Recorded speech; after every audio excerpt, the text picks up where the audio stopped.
احنا ستات بيوت لكن قدها وقدود. النهارده هنعمل بيتي فور حلو جدا جدا، احلى بيتي فور ممكن تعمليه، احلى من اكبر المحلات.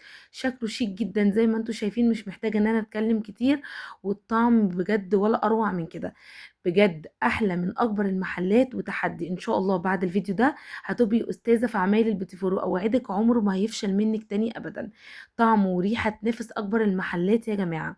يلا بينا نسمي بالله ونصلي على الرسول. اللهم صل وسلم وبارك عليك حبيبي يا رسول الله.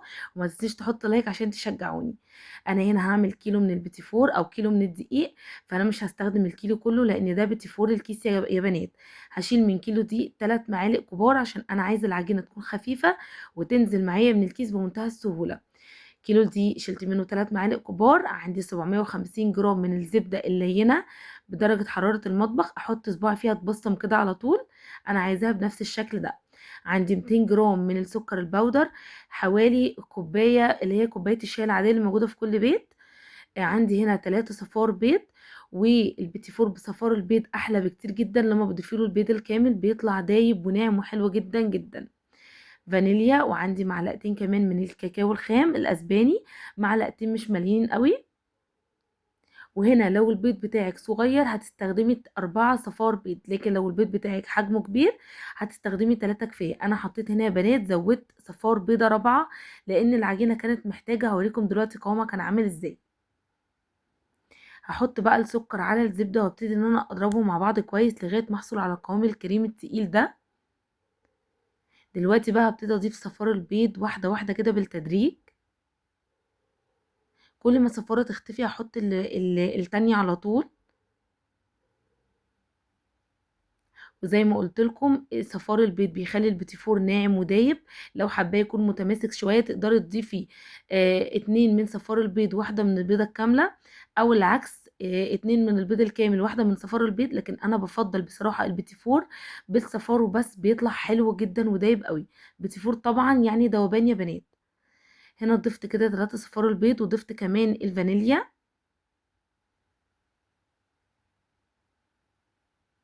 طبعا زي ما قلت لكم انا كانت العجينه بتاعتي تقيله شويه فضفت كمان صفاره رابعه. هنا ضفت الدقيق.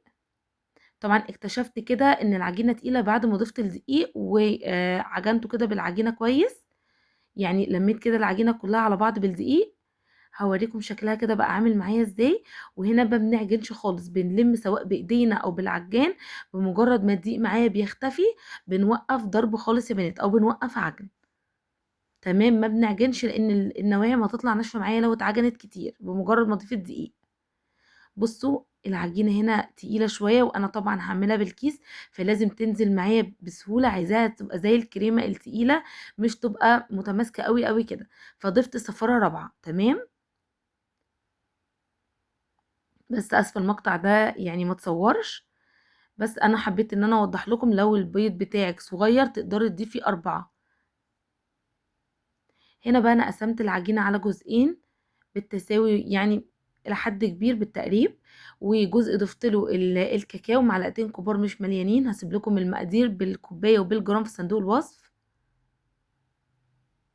بمجرد ما الكاكاو كده يختلط كويس بالعجينه هوقف عجن على طول.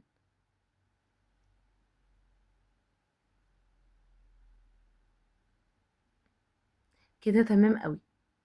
مش هبالغ في العجن يا بنات. بصوا قوامها ما شاء الله بقت خفيفه وحلوه جدا.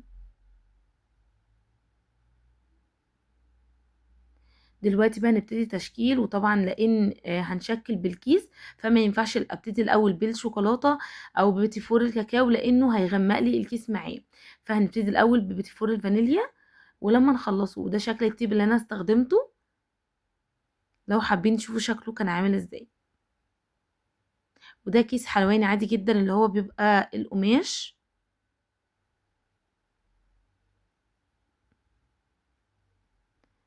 هبتدي بقى ان انا اضيف، لازم اتني كده الجزء اللي من فوق عشان تضاف معايا تدخل معايا الكيس بمنتهى السهوله. طبعا مش بناخد العجينه كلها، بناخد جزء عشان ما يبقاش الكيس تقيل على ايدي واحنا شغالين.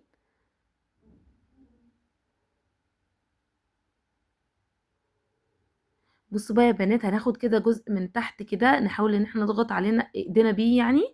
ده اللي احنا هنشكل منه عشان ما تبقاش العجينه تقيله على ايدينا. كل ما الجزء ده يخلص هناخد من العجينه اللي فوق ونلفها كده عشان تبقى سلسه معايا وتنزل معايا من الكيس بمنتهى السهوله. بصوا، ما شاء الله اللهم بارك، قوامها حلو جدا جدا، بتتشكل معايا على طول، وده طبعا افضل شكل زي ما قلت لكم للبيتي فور. الفرن بتاعي شغال على درجة حرارة 180 من قبل ما نبتدي نشكل في البيتي فور، عشان على بال ما نخلص اول صاج معانا يبقى الفرن سخن كويس جدا. طبعا ما تحاوليش انك تكبري قوي في حجم البتفورايه وهي بتنزل من الكيس، لان لسه في الفرن هيريح شويه كده صغيرين، فما يبقاش حجم البتفورايه كبير. تمام كده يا بنات، المعلومه دي او الخطوه دي مهمه جدا عشان ما يبقاش البتفوره كده فرشه قوي يعني بعد التسويه ويبقى شكلها كده مش لطيف. فاعملي حجم متوسط بحيث ان هو لما يريح يديكي حجم شكله حلو في الاخر. طبعا تلاقيها شكلها مش مظبوط بتظبطيها كده بايدك من فوق، ولو واحده طلعت شكلها مش مظبوط عادي جدا بنشيلها وبنرجعها للطبق اللي فيه العجين وبنكمل تاني.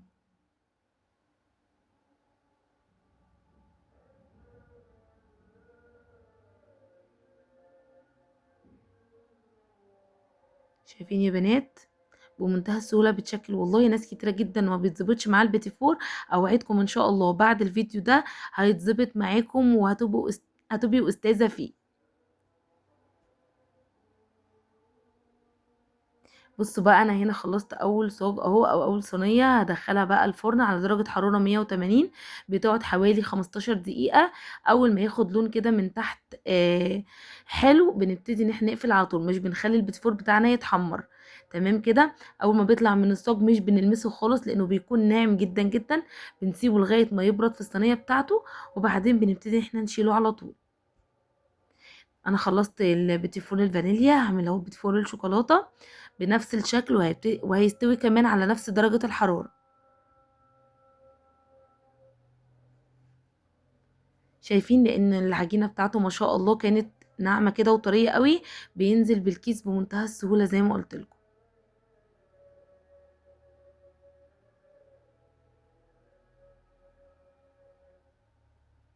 طبعا انا مش هعمل معاكم الكميه كلها عشان وقت الفيديو، برضو هيستوي على درجه حراره 180، هيقعد حوالي 15 دقيقه.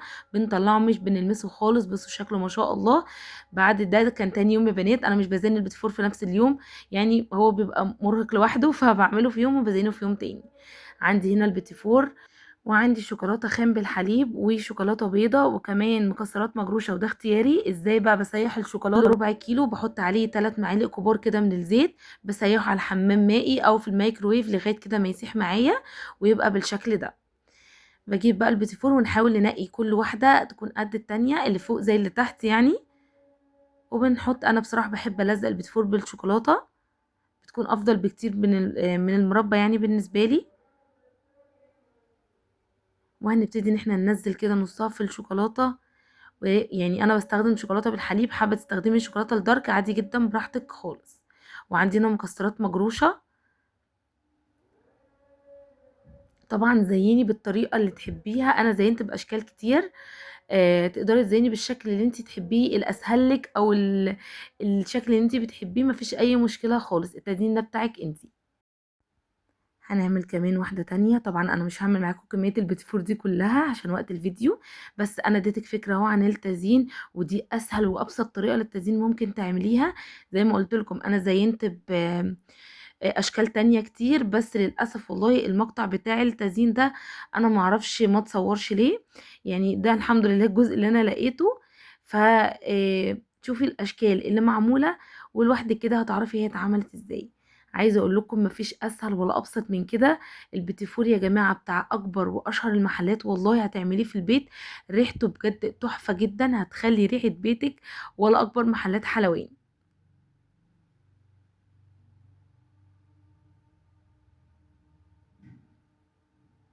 وزي ما قلت لك نحاول ننسق كده شكل البيتي فورايه، يعني اللي من فوق واللي من تحت يكونوا قد بعض. ما ينفعش ناخد واحده كبيره لان احنا برضو ايدينا مش هتبقى مظبوطه قوي يعني للدرجه دي واحنا بنشكل البيتي فور، فهتلاقي ممكن بيتي فورايه كبيره بيتي فورايه صغيره. فنحاول احنا نظبط كده واحنا بنلزق البيتي فور بالشوكولاته. يا ريت لو وصلتي معايا المرحله دي من الفيديو ما تنسيش تحطي اللايك، ويا رب اللي تجرب وصفتي وتعجبها تبعت تقولي رايها في كومنت. وكل عام وحضراتكم بألف خير.